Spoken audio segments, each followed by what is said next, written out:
Hello दोस्तों, मेरा नाम है महफूज अंसारी और आप देख रहे हैं एमए ज्ञान स्टडी। तो चलिए दोस्तों, आज के इस वीडियो के तहत हम आपको मैथ का बहुत इम्पोर्टेंट क्वेश्चन लेकर आए हैं। अति महत्वपूर्ण क्वेश्चन है। आपको वीडियो क्या करना है, लास्ट तक देखना है और प्रत्येक क्वेश्चन को समझने की कोशिश करना है और हम समझाने की भी कोशिश करेंगे। चलिए हम वीडियो को स्टार्ट करते हैं और एक एक प्रश्न को बताने की कोशिश करते हैं। ये अति महत्वपूर्ण प्रश्न है, इसलिए आपको लास्ट तक बने रहना है। देख सकते हैं पहला क्वेश्चन आप स्क्रीन पर बोल रहे, किसी बाह्य बिंदु से वृत्त पर कितनी स्पर्श रेखाएं खींची जा सकती है। मैंने पहला क्वेश्चन आप देख सकते हैं बोल रहा है कि कोई भी बाह्य बिंदु है, मतलब कोई भी बाह्य बिंदु है, उस बाहरी बिंदु से वृत्त पर कितनी स्पर्श रेखा खींची जा सकती है। यानी किसी बाह्य बिंदु से वृत्त पर कितनी स्पर्श रेखा खींची जा सकती है, यह क्वेश्चन है। मान लीजिए यह एक वृत्त है और यहाँ मान लीजिए एक बाहरी बिंदु है। इस बाहरी बिंदु से वृत्त पर कितनी स्पर्श रेखा है, एक स्पर्श रेखा खींच दिया, मैंने एक और स्पर्श रेखा खींच दिया।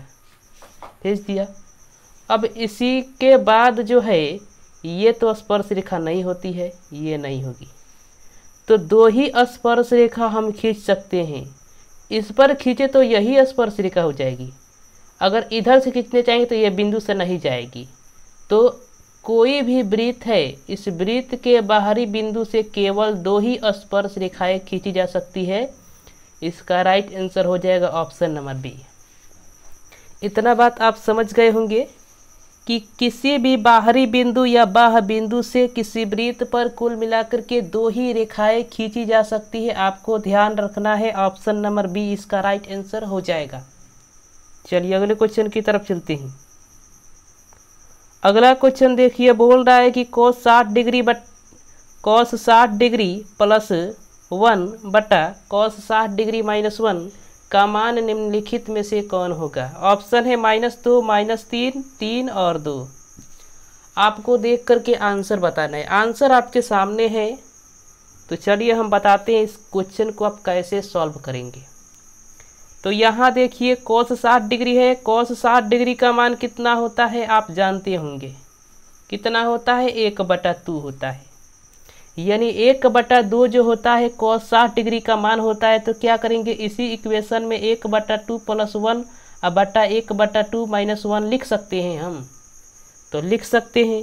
अब इतना लिखने के बाद क्या हो जाएगा कि 1/2 + 1 कितना हो जाएगा, 3/2 हो जाएगा। अब बटा में नीचे है कि 1/2 में से -1 घटाइए कितना हो जाएगा, -1/2। 2 से 2 कैंसिल, बचेगा कितना, -3 बचेगा। -3 इसका right answer option number B हो जाएगा। आप देख सकते हैं ऑप्शन नंबर बी इसका राइट आंसर हो जाएगा -3। चलिए अगले क्वेश्चन की तरफ चलते हैं। ये क्वेश्चन आपको समझ में आया होगा। यहाँ देखिए ये क्वेश्चन बोला है कि 1 + cot स्क्वायर ए बट्टा में 1 + tan स्क्वायर ए बराबर होता है। तो 1 + cot स्क्वायर ए बट्टा में 1 + tan स्क्वायर ए बराबर कितना हो सकता है, आपको बताना है। तो आप एक सूत्र जानते हैं कि 1 + cot स्क्वायर ए बराबर कितना होता है, cosec स्क्वायर ए होता है। इतना बात आप जानते हैं। और 1 + tan स्क्वायर ए बराबर होता है sec स्क्वायर ए। इसी को इक्वेशन में रख दीजिए। रखने के बाद क्या हो जाएगा, ऊपर हो जाएगा cosec स्क्वायर ए अब बटा में sec स्क्वायर ए हो जाएगा। अब जब सेक को ऊपर ले जाएंगे और कोसेक को नीचे लाएंगे तो क्या हो जाएगा, ऊपर हो जाएगा कोस स्क्वायर ए अब बटा में क्या हो जाएगा, साइन स्क्वायर ए। अब साइन स्क्वायर ए हो जाएगा। एक बात आप जानते हैं कि cos ए बट्टा साइन ए बराबर कितना होता है, tan ए होता है, tan ए होता है। इसी के जगह पर हम लिख सकते हैं tan ए लिखेंगे और ये स्क्वायर का होगा tan स्क्वायर ए। इसका राइट आंसर हो जाएगा ऑप्शन नंबर डी। देख सकते हैं, नहीं यहाँ देखिए tan नहीं होगा, यहाँ tan नहीं होगा। यहाँ अब जब बनाएंगे तो आपको क्या मिला था, cos स्क्वायर ए बट्टा साइन स्क्वायर ए, साइन स्क्वायर ए मिला था। तो आपको ये याद करना है कि कॉस ए बट्टा साइन ए कितना होता है, यह कोट ए के बराबर होता है। जब साइन ए बट्टा कॉस ए रहता है तब हम टेन ए लिखते हैं, वहाँ टेन ए लिख सकते हैं।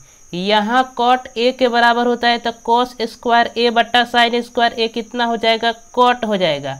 और ये भी square, cot square A, option number C देख सकते हैं। Right answer option number C हो जाएगा। ऑप्शन नंबर डी इसका राइट आंसर नहीं होगा, ऑप्शन नंबर सी होगा, क्योंकि कॉस ए बट्टा साइन ए बराबर होता है कॉट ए। और जब साइन ए बट्टा कॉस ए रहे तब आपको टेन लिखना है। चलिए अगले क्वेश्चन की तरफ चलते हैं। यहाँ अगला क्वेश्चन देखिए, बोल रहा है कि ए बी बराबर है, मान लीजिए यह एक त्रिभुज है, त्रिभुज है, त्रिभुज है। यहाँ ए है, यहाँ बी है, यहाँ सी है। ए बी है 6√3 और बी सी है 6 और ए सी है 12। आपको बताना है कि कोण बी बराबर कितना, कोण बी बराबर 90 हो जाएगा। अब कैसे 90 होगा, क्योंकि आप पाइथागोरस प्रमेय इसमें लगाइएगा सत्यापन के लिए कि यह समकोण त्रिभुज है कि नहीं है। तो लगा सकते हैं आप। क्या होता है, ए बी का स्क्वायर प्लस बी सी का स्क्वायर बराबर ए सी का स्क्वायर होता है। तो ए बी का मान कितना है, 6√3। तो 6 1 36 और 36 तिहाई 108, 108 प्लस बी सी का स्क्वायर 6 1 36 हो जाएगा। ए सी का स्क्वायर 12 का स्क्वायर कितना हो जाएगा, 144 हो जाएगा।